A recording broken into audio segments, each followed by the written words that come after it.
안녕하세요. 즐거운 이야기를 통해 수학의 재미를 찾아보는 수다학입니다.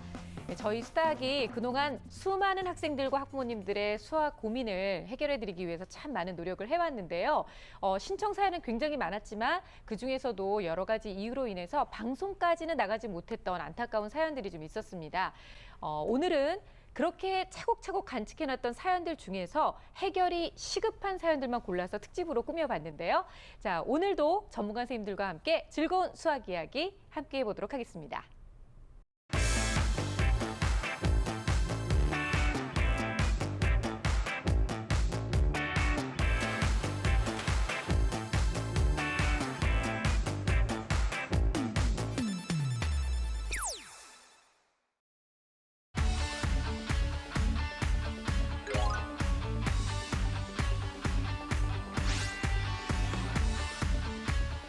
일 년이 주어져도 크게 달라지지 않습니다.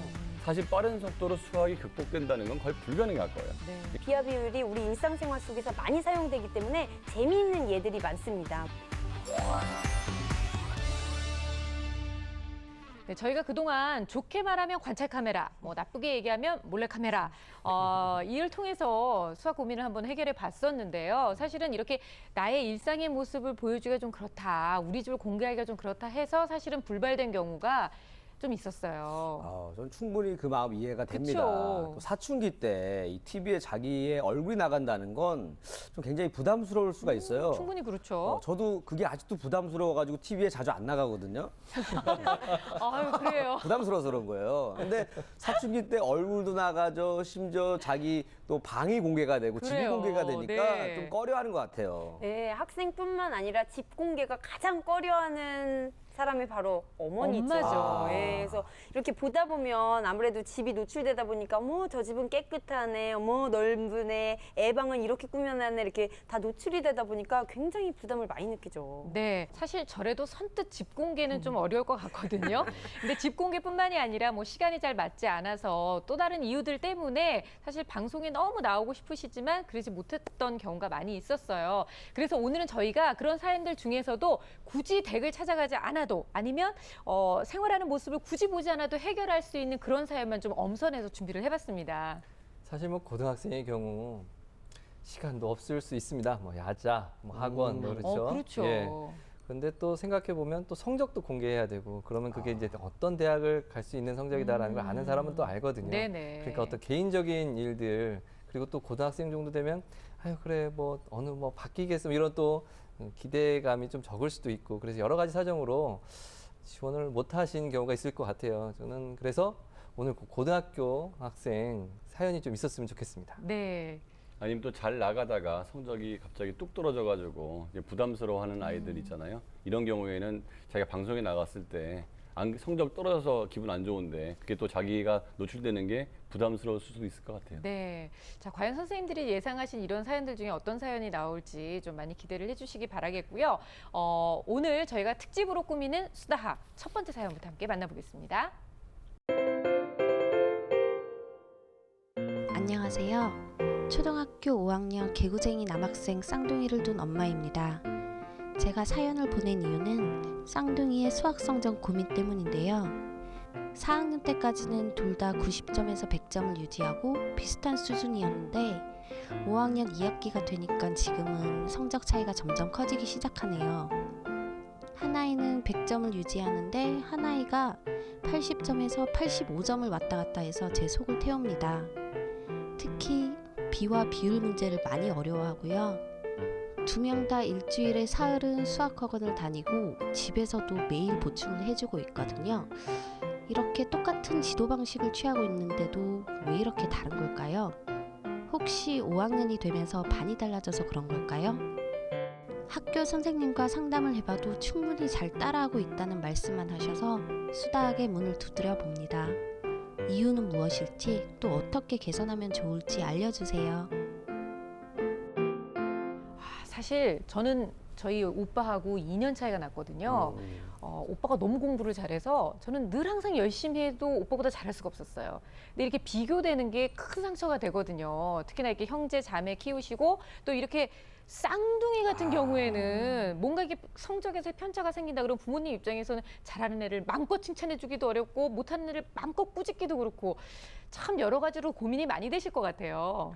그렇죠. 그래서 이렇게 원인을 조금 생각해 보자면 4가지 정도로 추려볼 수가 있어요. 네. 이렇게 편차가 나는 경우에는 첫 번째는 사춘기가 왔을 가능성이 높거든요. 이제 5학년이다 보니까 그러면 이제 공부보다는 다른 거에 관심을 갖게 돼서 일시적으로 성적이 좀 차이가 나거나 그럴 가능성이 있습니다. 네. 또 두 번째는 이제 초등학교에서 하는 이 수학적인 단원 평가의 특수성이 있는데요.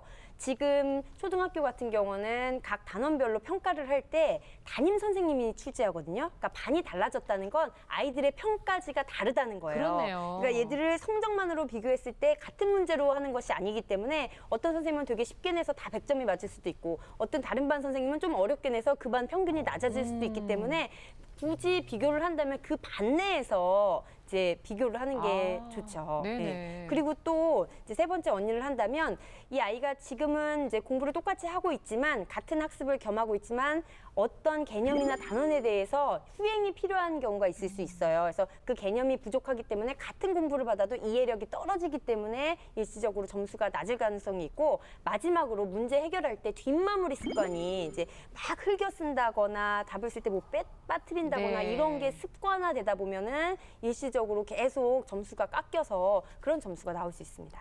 그러니까 태어난 날도 같고 얼굴도 비슷한데 네. 수학 성적만 다르다. 스트레스 받을 수 있습니다. 당연하죠. 저희가 이제 삼형제거든요. 그러니까 형들하고 나이 차이는 물론 있지만 비교를 하자면 큰 형은 이제 중학교 때 이제 전교에서 이제 1등 했었어요. 둘째 형은 또 반에서 중학교 때 1등 했었어요. 그래서 어머니께서는 이거 우리 집안은 유전자가 좋구나. 라고 그래서 생각하셨는데. 네, 그래서 저 때는 저를 유치원도 안 보내고 한글도 안 띄고 초등학교를 보냈습니다. 그 결과가 이 모양입니다. 그래서 너무 믿으셨네요, 유전자를. 너무 믿었어요. 유전자가 아닙니다. 이거 뭔가 학습법에 뭔가 차이가 있는데 저는 모르겠습니다. 네. 그러니까 쌍둥이들 같은 경우에도 태어날 때부터 유전적으로 차이가 있는 쌍둥이들이 있는데요. 그렇죠. 대체로 쌍둥이들은 유전적으로 굉장히 유사해요. 그래서 이 케이스 같은 경우에는 저학년 때는 둘 다 잘했다고 그러잖아요. 그러면은 유전적으로는 비슷했다. 근데 보통 빠르면 3학년, 늦으면 5학년, 보통 4학년 때부터 아이들이 자아관이 좀 형성이 되기 시작을 해서 네.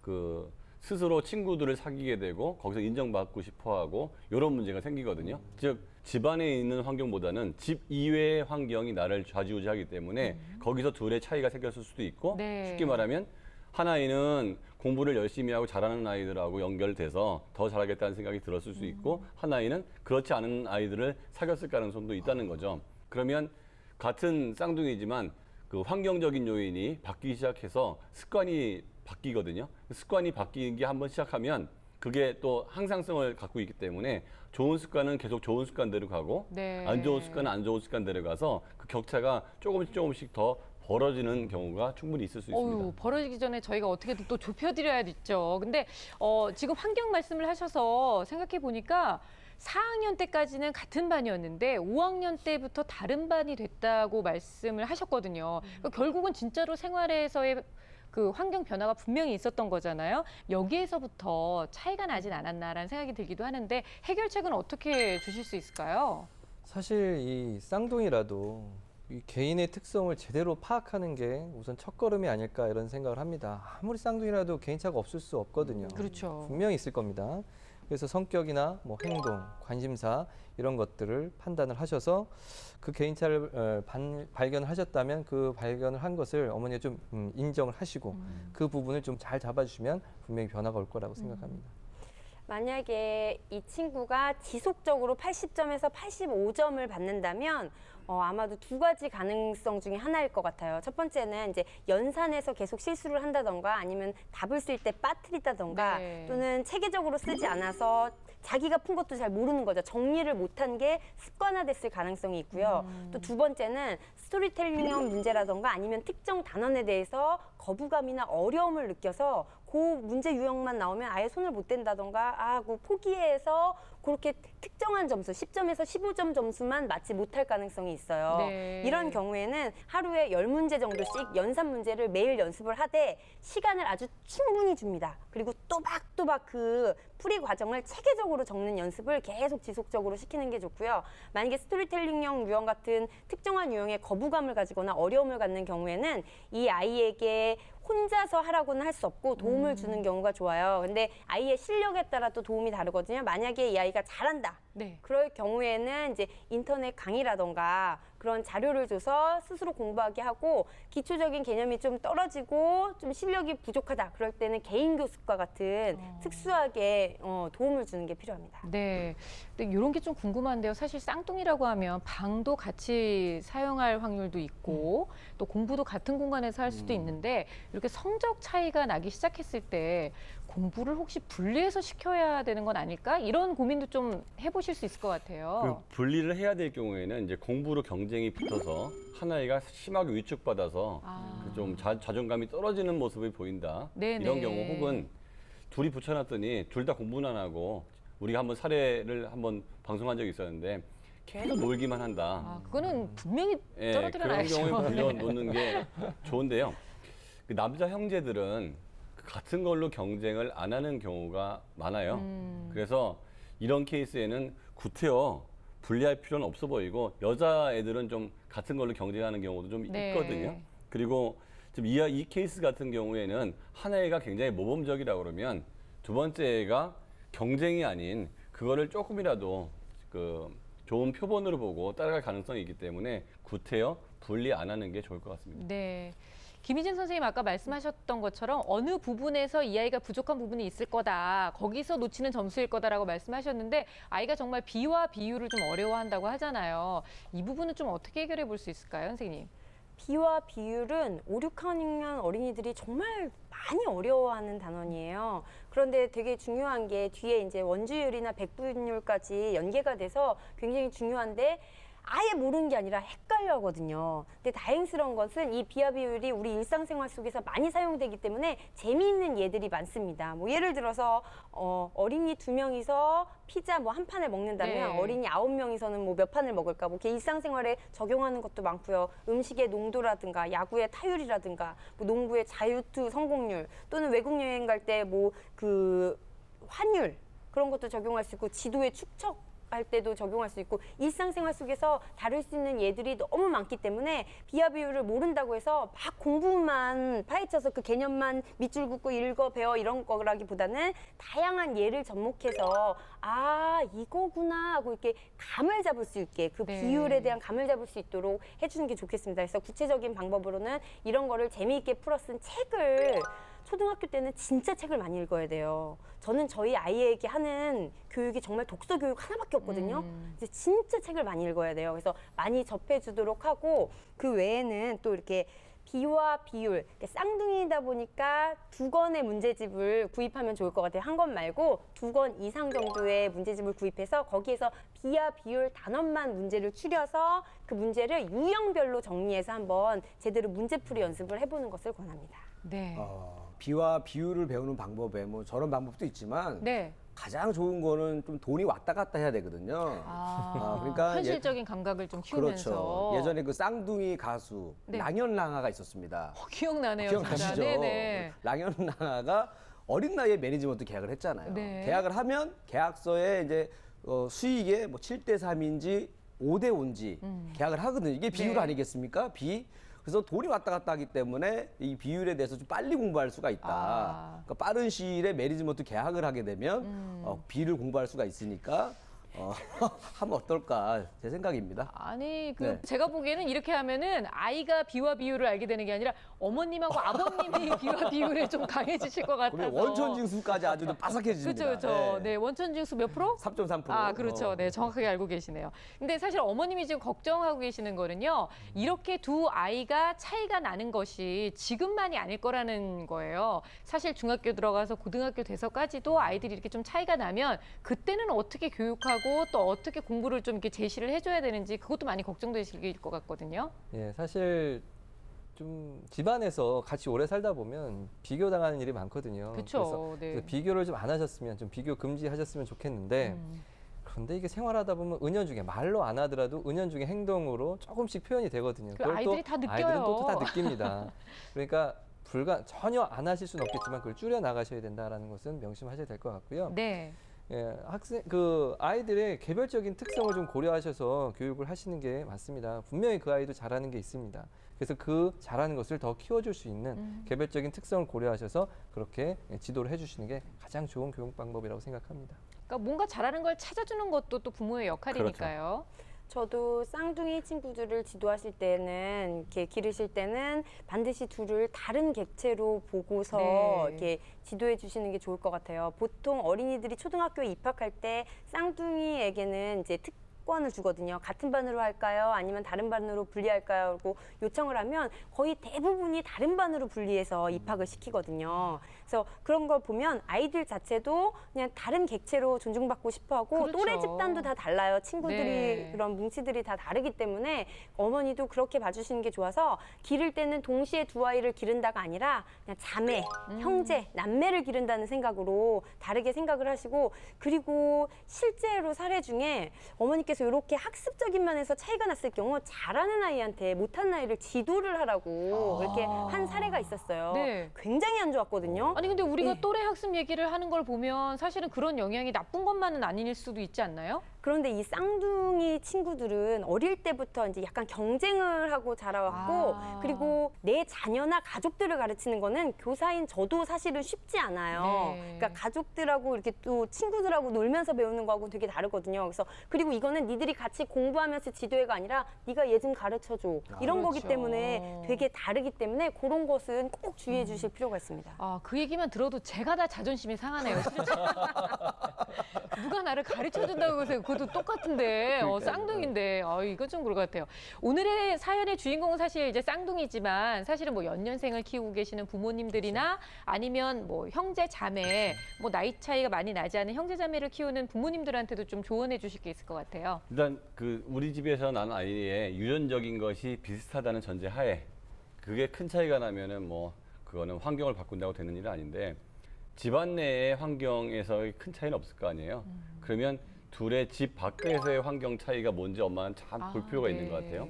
한 아이는 누구를 만나고 다니는지, 또 다른 아이는 누구를 만나고 다니는지, 그다음에 한 아이는 학교 끝나고 뭘 하는데 얘는 뭘 하는지. 그래서 잘하는 아이의 환경이 네. 최적화된 환경이라고 보면 좀 덜 잘하는 아이는 잘하는 아이의 환경과 유사한 환경을 자꾸 만들어주려고 노력을 하다 보면 얘도 잘하는 아이한테 좀 근처로 갈 가능성이 좀 있죠. 네.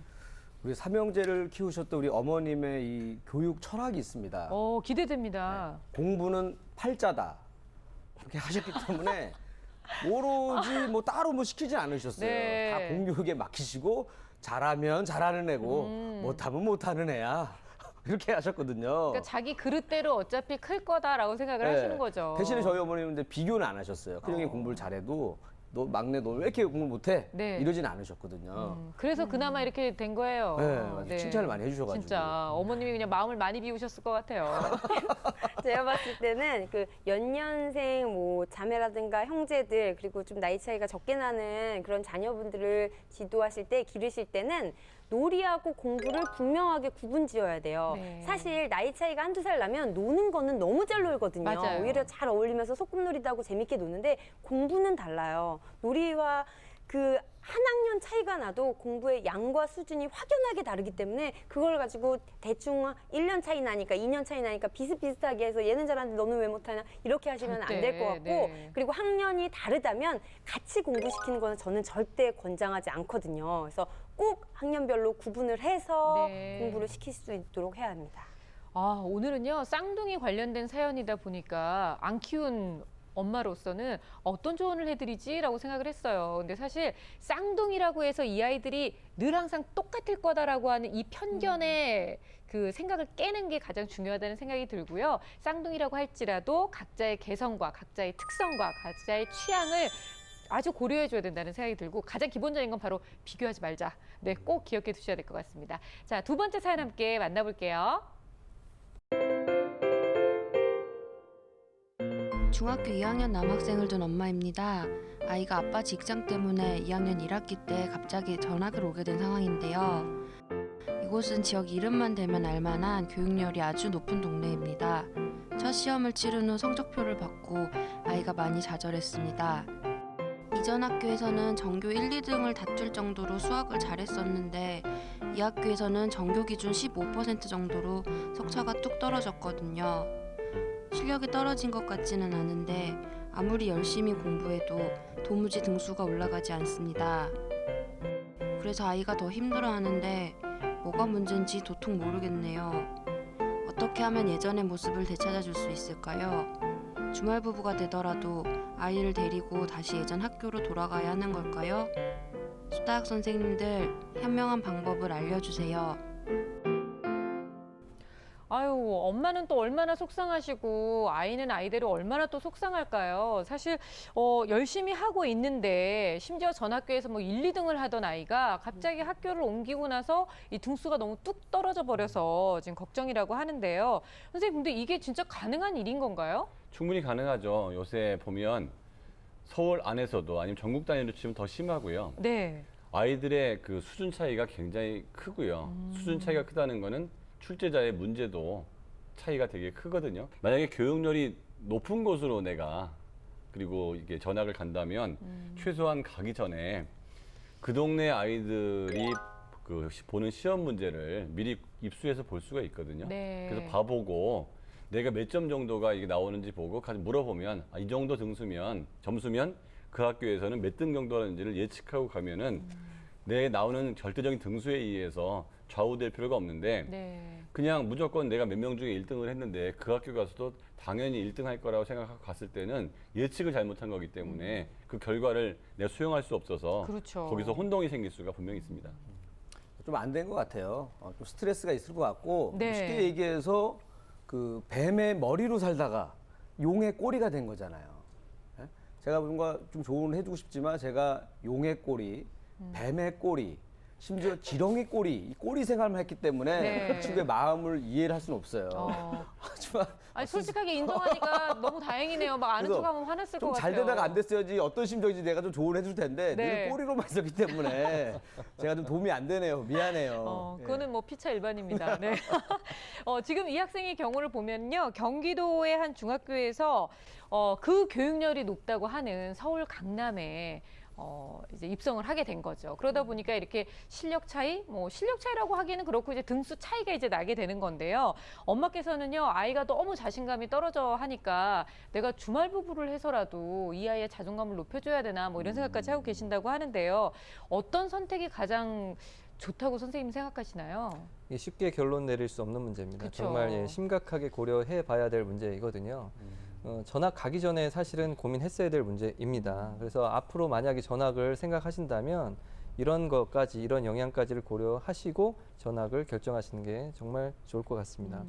그리고 이 아이가 괜찮다 하는 것을 진심 그대로 받아들여야 되느냐도 역시 면밀히 살펴봐야 돼요. 네. 왜냐하면 아이들은 심적인 부분에 있어서 그걸 진심을 다 드러내지 않을 수 있거든요. 그래서 심리적인 측면까지도 고려하셔야 되고, 그리고 자라오면서 봤을 때 이 친구가 작은 것을 마음에 오래 두고 꿍 하고 있고, 그리고 속마음을 잘 드러내지 않는 학생일수록 특히나 그 학생의 행동이나 태도를 정확하게 아주 세세하게 바라봐야 될 필요가 있습니다. 네. 만약에 정말 가야 된다고 한다면 그런 후일까지, 여기에서 갔을 때의 그 상황까지도 다시 한번 고려해 봐야 돼요. 그러니까 다른 지역으로 가는 게 더 좋을 수도 있거든요. 네. 그러니까 예전에 그곳이 아닌. 그곳으로 가서 또 그 친구들이 왜 왔느냐를 알 수도 있고요. 그렇죠? 그래서 그 심리적인 측면까지도 고려하셔서 결정하시는 게 바람직하다고 생각합니다. 일단 뭐 경우에서는 두 가지죠. 전학을 가는 경우, 안 가고 여기 적응하는 경우. 네. 일단 이 학교에 남아 있어야 된다고 하면 두 가지 문제거든요. 한 가지는 단순한 부적응에 의해서 성적이 안 나오는 경우는 적응이 되면 성적이 잘 나와요. 네. 그런데 본질적으로 진짜 이 학교 학생들이 실력이 좋다고 하면 부적응의 문제, 시간이 지난다고 해결되지는 않거든요. 그렇죠. 내가 실력을 쌓는 수밖에. 예, 최소한 6개월에서 길게는 1년 정도 시간 계획을 두고 따라가서 그들의 노력만큼을 따라가야 될 거고, 아니면 내가 지난 학교에선 1, 2등이었지만 그 환율 계산하듯이 환산을 해보니 네. 이 학교에서는 내가 한 20등이다. 그러면 20등 했으면 기본 한 거예요. 거기에 대해서 내가 왜 1등이 20등 했냐고 생각할 필요는 없다는 거죠. 그러면 거기서 14등만 됐어도 내가 성적이 올라갔다고 그 현실 가능한 목표를 잡고 가는 게 심리적으로 안정될 거고 네. 그럼에도 불구하고 그 다시 전학을 가야 된다고 하면 도저히 내가 그 짧은 기간 동안 노력을 하거나 아니면 해도 안 될 거라는 판단이 들 수도 있거든요. 그러면 우리에게 또 대입이 있기 때문에 그 지역이 어디든 김세희 선생님이 말씀하신 뭐 또 다른 지역으로 가든 다시 할 수 없어서 옛날 지역으로 가든 이 학교를 떠나는 게 맞습니다. 어쨌든 이제 공부를 만약에 여기서 남아서 한다고 한다면 지금 학교의 아이들의 실력과 맞춰서 이제 가야 되는데요. 그렇다면 이제 심화학습에 아무래도 좀 집중을 해야 될 필요가 있게 되겠죠?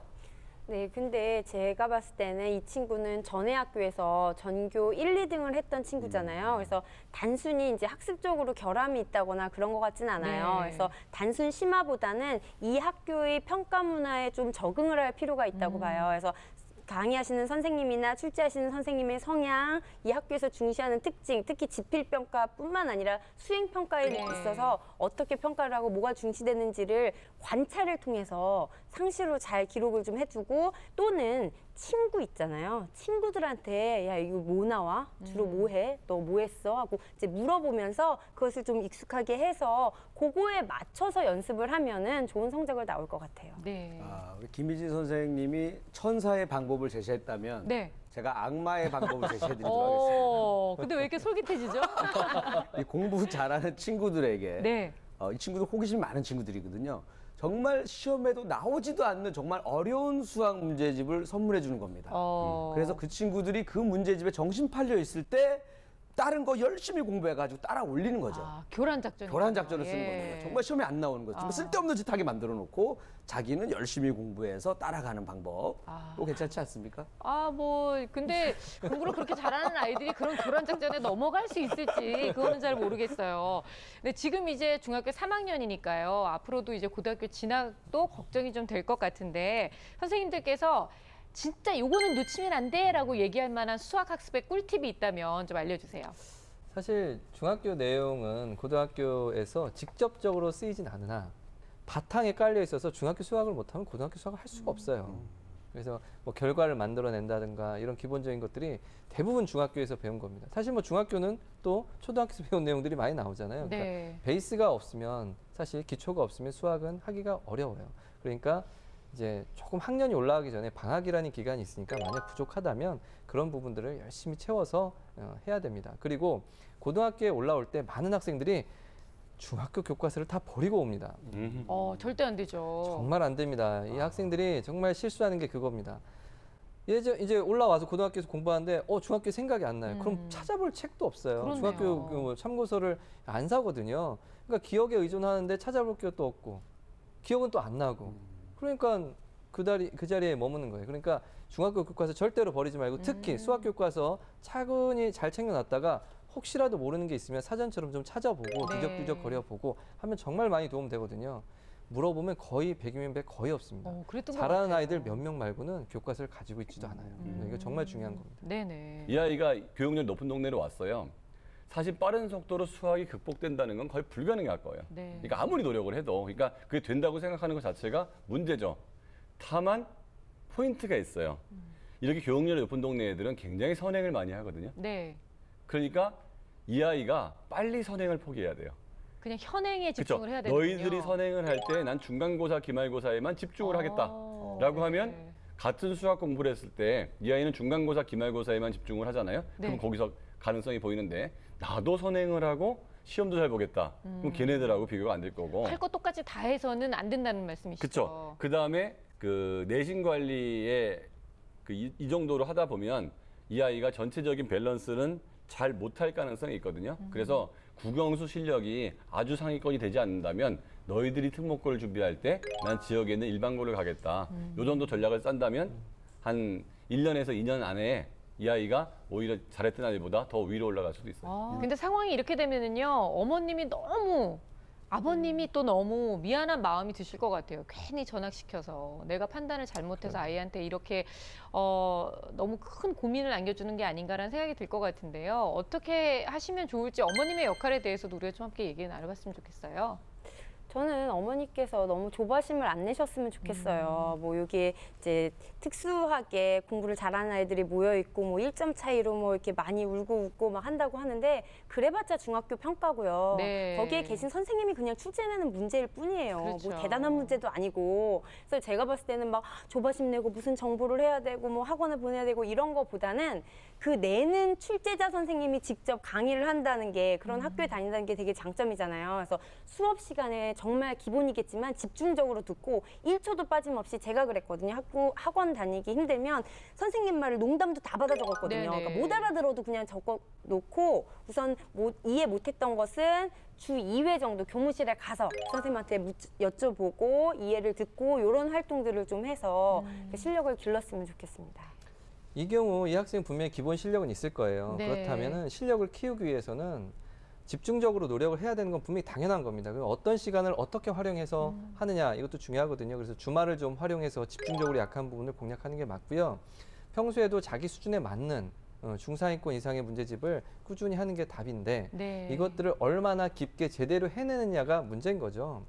어떤 학생도 사실 그 평가에서 실수할 수 있어요. 그리고 적응 안 될 수 있어요. 그런데 정말 중요한 건 내가 그것을 정말 정확하게 알고 있느냐 모르느냐거든요. 그렇죠. 길게 봐야 됩니다. 지금은 잠깐 모를 수 있어요. 그리고 언젠간 따라잡을 수 있다는 자신감만 있다면 그렇게 꾸준히 따라가는 것이 목표가 돼야 됩니다. 네. 사실 이 정도 나이 되는 아이들한테 엄마가 뭘 해줘야 되느냐 사실 해줄 게 거의 없어요. 그러니까 엄마가 뭘 해줘야 된다고 자꾸 생각하는 것도 엄마한테 부담을 주는 것 같거든요. 사실 엄마가 해줘야 될 가장 중요한 포인트는 친구 관계 정리해 주는 거. 네. 그러니까 정말 안 좋은 친구를 만나게 되면 아이들은 그들하고 있을 때 되게 기쁘잖아요. 하지만 지속적으로 못 만나게 하거나 스마트폰 못 쓰게 하는 거 이 정도 해주고 나머지는 지가 해결해야죠. 네. 선생님 말씀들 듣고 보니까 저는 아이가 일단 기초가 탄탄하다고 하다면 아이를 믿어주고 좀 기다려주는 시간이 필요할 것 같아요. 일단 뭐 학교마다 시험이 다 다르니까요. 그 시험에 좀 익숙해지는 시간도 필요할 것 같고요. 만약에 여기 있는 학생들보다 실력이 좀 부족하다면 그 실력을 따라 올라가는 시간도 분명히 필요할 것 같고요. 어머님부터 좀 느긋한 마음을 가져보시고 아이에게도 느긋하게 하라고 천천히 해도 괜찮다고 많이 용기를 북돋아 주시기 바랍니다. 자, 세 번째 사연 함께 만나볼게요. 안녕하세요. 고등학교 1학년에 재학 중인 여학생입니다. 저는 제가 중학교 다닐 때까지는 공부도 잘하고 머리가 아주 좋은 학생인 줄 알았습니다. 하지만 아니었어요. 고등학교에 올라와서 2번 치른 모의고사 성적이 저를 좌절하게 만들었습니다. 특히 수학이요. 더 걱정인 건 내신 성적과 모의고사의 성적의 차이가 아주 크다는 겁니다. 내신 성적은 2등급 정도로 유지하는 데 반해 모의고사는 4등급이 나왔어요. 처음 본 모의고사도 2번째 모의고사도 4등급입니다. 월, 수, 금요일마다 수학학원을 다니고 있고 집에서도 하루 1시간씩은 꼬박 공부하려고 하지만 책상에 앉아있기만 할 뿐 솔직히 집중은 안 되는 것 같습니다. 저는 어떻게 해야 할까요? 어떻게 하면 모의고사 성적을 올릴 수 있을까요? 그리고 영어는 1등급이 나오고 있는데요. 수학은 그렇지 않으니 그 점도 많이 속상합니다. 선생님들 도와주세요. 네, 그렇게 기다리던 고등학생의 사연이 드디어 도착을 했습니다. 또 다행스러운 거는 고1이기 때문에 우리가 정말 이렇게 다행이네요. 뭔가를 조언을 해줬을 때 실현을 해볼 수 있는 그런 가능성이 많다는 건데요. 보통 고등학생들은 어머님들이 진짜 발등에 불 떨어져서 보내주시는 사연이 참 많았었는데 학생이 직접 보내준 사연이라는 것도 굉장히 의미가 있는 것 같아요. 선생님도 지금 이제 사연 만나보셨는데 고등학교 1학년이 이 정도 생각을 할 수 있다는 것만으로도 너무 기특하지 않나요? 예, 우선 이 수학을 찾아준 것 자체도 좀 신기하네요. 네. 이렇게 능동적으로 적극적으로 자기의 문제점을 인식하고 그걸 고쳐보겠다 하는 학생은 분명히 발전 가능성이 있을 거라는 또 기대가 됩니다. 그런데 이제 모의고사 성적이 낮다는 것은 내신에 비해서 이 학생은 좀 폭넓은 공부를 해본 경험이 없을 가능성이 있습니다. 네. 예를 들어서 중간고사, 뭐 기말고사 이런 시험에서는 범위가 모의고사에 비한다면 상대적으로 많이 작습니다. 따라서 집중적으로 이 공부를 해서 실력이 올라갈 수도 있거든요. 잠깐만 공부해도.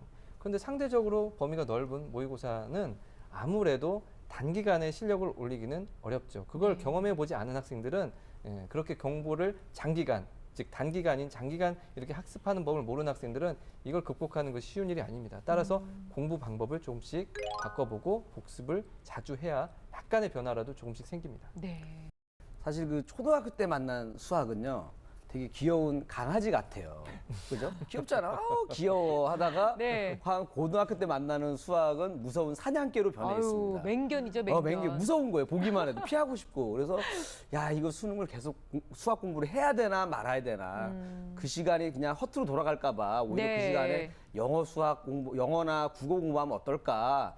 이런 고민을 좀 많이 할 것 같아요.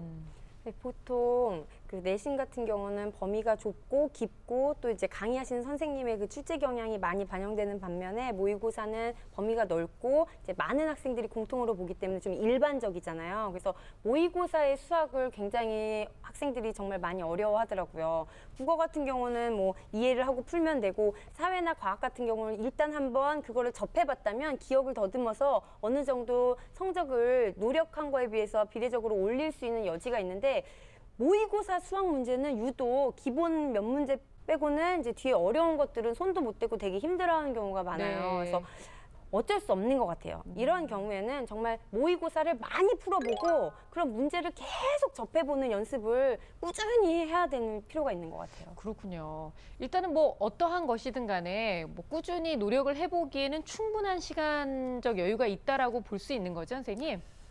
시간은 분명히 있습니다. 그런데 이 시간을 어떻게 쓰느냐가 관건이죠. 네. 이런 학생들이 있습니다. 아, 뭐 나 안 되면 재수하지. 그런데 그렇게 느슨한 자세로 그렇죠. 공부하는 학생들은 1년이 주어져도 크게 달라지지 않습니다. 정말 열심히 해서 최선을 다하고 네. 그런 후에 정말 아쉬워서 나 좀 더 노력해 볼 거야 하는 학생들은 좀 변화 가능성도 있고 성공할 수 있지만 즉 시간을 어떻게 쓰냐에 달려 있는 겁니다. 많이 게임을 뭐 시간을 투자하면 게임을 잘하듯이 네네. 당연합니다. 수학에 시간을 많이 투자하면 변화가 생깁니다. 민성원 선생님, 예. 이 모의고사 성적을 획기적으로 높일 수 있는 방법이 좀 있습니까? 예, 저는 국어하고 영어는 모의고사를 많이 풀어봐서 네. 적응력을 키우라고 하고요. 수학은 모의고사가 아니고 기출문제집. 그러니까 그걸 내가 진도가 나갈 때마다 진도만큼의 다른 문제집보다 기출문제집에 나오는 진도를 그 모의고사형이죠. 그거 갖고 연습을 해서 익숙하게 만드는 게 필요하고요. 두 번째는 그 중간고사, 기말고사 때 역시 그게 다 수학만큼은 영어하고 다르게 시험 범위가 똑같은 거거든요. 네. 그래서 중간고사, 기말고사를 매우 집중해서 공부함으로 인해서 그때 실력을 올릴 수 있는 방법을 찾아야 되고요. 마지막으로는 수학에서 계단 상승을 하기 위해서는 학습량을 늘려야 되는데 네. 그 학습량을 늘리기 위해서는 이제 방학이 제일 좋은 찬스가 되거든요. 그러면 제가 학생들한테 네가 다음 학기에 성적을 올리기 위해서 하루에 몇 시간 공부해야 되겠냐고 물어봐요. 네. 그럼 어떤 애는 최소한 2시간을 해야겠죠. 3시간 해야겠죠. 그러면 제가 곱하기 2를 하라고 그러거든요. 그러니까 네가 예상한 과목이 너의 약점 과목인 경우에는요. 네. 네가 하겠다는 만큼만 해가지고는 레벨업이 안 돼요. 그래서 곱하기 2배 정도의 노력을 하게 되면 거기 자신감이 확실하게 붙고 모의고사 성적은 오랜 세월이 쌓여서 올라가는 거기 때문에 당장 올라가진 않으니까 내가 이렇게 공부한 게 효과가 없다고 생각하지 말고 5시간이 걸리더라도 기다릴 필요가 있어요. 네. 당연히 모의고사는 점점 학년이 올라갈수록 범위가 넓어지기 때문에 복습이 정말 중요합니다. 그래서 복습을 꾸준히 해야 되고요. 기출문제가 어떤 형태로 나오는지 어느 정도 이 단어는 어떤 문제가 주로 나오고 어느 정도의 난이도로 출제된다는 것도 정리가 되어 있어야 하고요. 그리고 이런 것을 좀 지켜서 했으면 좋겠습니다. 즉 시험과 동일한 시간 동안, 즉 모의고사를 스스로 한 번씩 봐보는 거예요. 아, 네. 실제 그래서 상황처럼요. 실제처럼 즉 100분 동안을 아무의 방해도 안 받을 수 있는 시험 상황과 동일한 상황에서 시험을 한번 봐보고 그리고 냉정하게 채점을 해야 됩니다. 네네. 근데 학생들이 대부분 이건 실수야 하면서 동그라미 칠 가능성도 매우 높거든요. 근데 오히려 시험 상황에서 실수할 가능성이 더 높으면 높았지 덜하지 않습니다. 그렇죠. 그렇기 때문에 그런 것까지 실수한 것까지 냉정하게 체크를 하고 그 실수하는 것까지도 대비를 하는 것이 바로 실력이죠. 네. 근데 선생님들께서 말씀하신 요것만 들어도 이렇게만 하면 무조건 공부를 잘할 수밖에 없는 노하우인 것 같아요. 이 여학생 같은 경우에는 저희가 아까 선생님 말씀하신 곱하기 2 해라라고 말씀하신 것처럼 뭔가 자신의 공부에 대한 좀 큰 틀에서의 계획표를 좀 짜는 방법을 알려주면 참 좋을 것 같은데요. 수학 성적을 올릴 수 있는 새로운 계획표 또 계획법 어떤 게 좀 있을까요? 저도 실제로 고등학교 때 이렇게 공부를 했고 제자들에게도 많이 권해줘서 효과를 본 방법인데요. 네. 계획표를 짜서 정해주는 거는 본인이 하고 계획표를 짤 때 참고해야 될 것은 반드시 월화수목금토일 전부 다 수학 공부하는 시간이 있어야 돼요. 하루도 쉬지 마라. 네, 하루도 쉬지 않고 수학은 진짜 늘상 해야 되고요. 기회가 된다면 이제 주말에 하루 정도는 모의고사 기출문제나 아니면 예상문제 같이 그게 네. 시험을 치는 형식으로 해서 공부하는 시간을 확보하는 게 좋고요. 학교에 갔다 온 다음에 보통 이제 피곤함을 무릅쓰고 공부를 해야 된다고 이제 강박관념에 사로잡힌 학생들이 많은데 네. 꼭 밤에 공부할 필요가 없거든요. 새벽 아침 시간에 머리가 맑을 때 그때도 공부가 되게 잘 되거든요. 네. 그러니까 자신만의 공부가 되게 잘 되는 최적의 시간을 찾아서 그 시간에 맞게 계획표를 짜는 것도 굉장히 좋고 그리고 고등학교 같은 경우는 자신만의 인강, 맞춤형 인강을 찾는 게 되게 좋아요. 그래서 인강의 종류도 굉장히 다양하기 때문에 그 과목별로도 맞춤 인강을 찾아서 이렇게 듣는 게 좋고 마지막으로 드리고 싶은 조언은 절대로 그렇게 자신의 불안을 사교육에 의존하지 않았으면 좋겠어요. 네. 그러니까 물론 좋은 학원에 다니고 좋은 교육을 받아서 그렇게 도움을 받아서 잘 되는 경우도 있지만 제가 확신하건대 사교육을 하지 않고 규칙적으로 하고 학교 공부만으로도 이제 전교 1등도 하고 공부를 잘하는 애들을 봐왔고 꼭 불안한 것을 뭔가 돈을 쓰고 사교육에 맡길 생각을 하지 말고 네네. 그러니까 기본부터 좀 했으면 좋겠어요. 새벽에 일어나면 머리가 맑아요? 아니요. 띵하던데. 나는 새벽에 띵하던데. 오늘 새벽 몇 시에 일어나시길래 그러시는 거예요? 밤에도 띵하지만 새벽에도 띵하지 않았어요? 근데 저는 딱 보면서 네. 제가 예전에 이제 이 수학 공부 때문에 고민을 많이 했어요. 이거 포기해야 되나? 이 시간에 다른 공부를 하는 게 낫지 차라리. 않을까 해서 사실 수학을 버렸어요. 고등학교 때. 버렸더니 결과가 뭐였냐면 다른 거는 점수 조금 올랐어요. 대신에 수학이 수능에서 13점이 나와버렸어요. 너무 많이 떨어지는 거죠. 평상시보다도 더한 나와버린 거예요. 네네. 그래서 지금 만약에 다시 내가 그때로 돌아간다면 내가 기초가 부족한 이 중학교 교과서 같은 것도 좀 많이 보고 조금 더 수학을 버리면 안 되겠다. 그래서 그렇죠. 예전에 내가 불안했던 거 그 중학교 수학부터 다시 잡는 게 어떨까 이런 생각을 해봤어요. 아니 너무 좋은 얘기인 것 같아요. 그냥 포기해버리는 거는 정말 어떠한 변화도 기대할 수 없는 네. 철들었네요. 수학하면서 진짜 철든 것 같아요. 다시 수능 공부하고 싶다니까요. 한번 도전합시다. 네. 이 학생 같은 경우에 지금 이제 영어는 1등급이 나오고 있거든요. 그런데 이제 수학 같은 경우에 내신은 2등급, 모의고사 4등급이라고 얘기를 했는데 이런 걸 감안했을 때 선생님 문과, 이과를 선택하는 거는 좀 어떻게 해야 될까요? 아무래도 수학이 기준이 되는 경우가 많습니다. 그쵸. 예, 누가 그렇게 하라고 안 해도 그리고 앞으로 입시가 어떻게 변할지 사실 아무도 모릅니다. 그러나 현재로서는 분명히 수시 70, 정시 30이에요. 따라서 이 내신의 중요성은 더 말할 나위가 없습니다. 예, 더불어 종합전형이라는 전형이 지금 어른들은 잘 모르실 수도 있겠지만 비교과 즉 뭐 독서활동이라든지 뭐 수상도 있으면 좋겠고요. 네. 당연히 뭐 안 받고 싶어 안 받는 건 아니잖아요. 상이. 그런데 어쨌든 동아리 활동이라든지 뭐 이런 다양한 활동들도 분명히 입시에 영향을 미칩니다. 그래서 꾸준히 그것들을 준비할 필요가 있거든요. 학생들은 너무나 이걸 잘 알고 있습니다. 그런데 약간은 놀고 싶은 마음에 그리고 또 느슨한 마음에 이런 것들을 제쳐두고 모른 채 하고 있는 거죠. 근데 알고 있습니다. 중요하다는 걸. 그러나 분명히 놓으면 밀립니다. 네. 그렇기 때문에 조금씩이라도 계속 꾸준히 하는 것은 정말 중요합니다. 좀 불행한 거는 아이들이 뭘 원하는지 스스로 모르는 경우가 그렇죠. 참 많다는 예. 사실이죠. 그래서 그럼에도 불구하고 공부를 잠깐 접고라도 정말 내가 좋아하는 게 뭔지 찾고 그 다음에 그 과를 가기 위해서 내가 내신은 어느 정도까지 올려야 되는지 수학은 얼마큼 해야 되는지 비교과 뭘 해야 되는지 찾을 필요가 있고요. 그런 식으로 정말 간절하게 좋아하는 과가 생기면 조금 더 그 성과가 잘 나오는 경우를 많이 봤습니다. 네. 오늘 고등학교 1학년 여학생의 사연을 제일 마지막 사연으로 골라봤는데요. 선생님들께서 정말 성심성의껏 이 수학 성적만 올리는 것뿐만이 아니라 다른 교과목도 신경 써야 되는 부분, 또 앞으로의 진로까지도 짚어주셨습니다. 너무 감사드리고요. 큰 도움이 좀 됐기를 바라요. 저희가 오늘은요, 진짜 방송에는 나가지 못했지만 지금까지 너무 놓치기 싫었던 그런 사연들만 다 모아서 이 3가지 사연으로 특집으로 꾸며드렸는데요. 저희 수다학은 늘 항상 여러분들의 수학 고민에 문을 활짝 열어놓고 있습니다. 저희 홈페이지를 통해서 여러분들의 수학 고민도 많이 남겨주시기 바라요. 저희가 시원하게 해결해 드리겠습니다. 자, 오늘 수다학은 여기까지고요. 저희는 다음 시간에 다시 찾아오겠습니다. 고맙습니다.